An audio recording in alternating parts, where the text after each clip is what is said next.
Good morning, my brothers and sisters. Welcome to episode number 141 in the book of Genesis. Today's title is Honoring the One Who Was Raped. So, the context of the story is from Genesis chapter 34, where Shechem rapes Dinah, who is the daughter of Jacob, also known as Israel.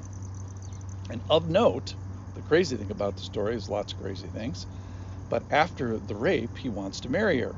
And so Dinah's brothers are just outraged by this, appropriately so, and they plot a response and a revenge, which is kind of ingenious, but very nasty, deceitful. And they propose that all of Hamar's, that's the father of the rapist, all of his people become circumcised at the same time. So I'm going to pick up the story in Genesis chapter 34 and verse 18. So after they propose this, everybody gets circumcised, their words pleased Hamor and Hamar's son Shechem. He's the rapist. And the young man did not delay to do the thing because he delighted in Jacob's daughter. First he rapes her and then she's a delight.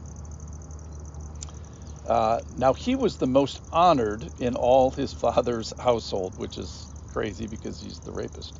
So Hamor and his son Shechem came to the gate of the city and spoke to the men of the city, saying, "These men are at peace with us, the nation of Israel men are at peace with us. Let them dwell in the land and trade in it, for behold, the land is large enough for them. Let us take their daughters as wives, and let us give them our daughters. Only on this condition will the men agree to dwell with us and become one people, when every male among us is circumcised as they are circumcised." And then a little promise here. "Will not their livestock, their property, and all their beasts be ours? Only let us agree with them, and they will dwell with us." And all who went out from the gate of the city listened to Hamor and his son Shechem, and every male was circumcised, all who went out of the city. On the third day after circumcision, when they were sore. Now, this is the part that I wonder about.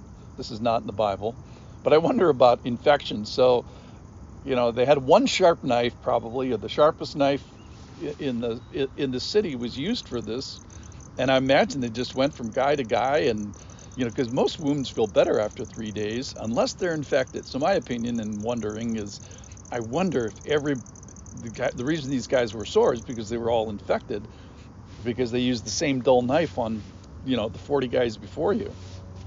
Okay. So on the third day, when they were sore, the two sons of Jacob, Simon and Levi, Dinah's brothers, took their swords and came against the city while it felt secure, and killed all the males. They killed Hamor, the father of the rapist, and his son Shechem, the rapist, with the sword, and took Dinah out of Shechem's house and went away. The sons of Jacob came upon the slain and plundered city, because they had defiled their sister. They took their flocks, their herds, their donkeys, whatever was in the city and in the field, all their wealth, and all their little ones, and their wives, so children, women and children they took, and all that was in the houses they captured and plundered. Then Jacob said to Simeon and Levi, "You have brought trouble on me by making me stink to the inhabitants of the land, the Canaanites and the Perizzites. My numbers are few, and if they gather themselves against me and attack me, I shall be destroyed, both I and my household." But the Simeon and Levi they said, "Should he treat our sister like a prostitute?" So that's the end of the story, and nobody ends this story looking good except for Dinah. Shechem, he offers no apology. There's no remorse. He does something despicable, and it's kind of glossed over. It is never talked about in the discussion of marriage and bride price, and it just de-emphasizes the value that women were seen in those cultures, which emphasizes the way Jesus treated women, which is fantastic. I mean, read the stories of Martha, Mary Magdalene, the group of women that followed him, how Jesus honored women in the years to come. All right, how about Jacob? Well, Jacob is more passive in the story than we might like. Where's his courage? Because the first words he speaks are not about the daughter. He worries about the people in the surrounding area that would find this violent, and they would treat him with violence and maybe put the covenantal promises of God at risk. That's a positive way of spinning it. Genesis 49, when he is on his deathbed, when Israel is on his deathbed, he condemns this anger that Simeon and Levi have, and he basically overlooks them in the will. Simeon and Levi, they kind of do the family sin of deceitfulness. It's repeated throughout the generations. They're motivated by anger clearly, and want to avenge by murder the rape of their sister. Now, you may wonder why just the two brothers. Well, they were the ones that had the same mother as Dinah, so they weren't step sisters and brothers. They were full sisters and brothers. But they don't leave any room for the justice of God. All right, so let's wrap up this rape chapter. What's here for us? Is there anyone here to admire? First of all, I admire Scripture to feature a raped woman as the central character of this narrative, which is amazing. But nobody comes out of the story looking good. Shechem is too rapey. His father is too ignoring. Jacob is too passive, and Simeon and Levi are too angry and violent.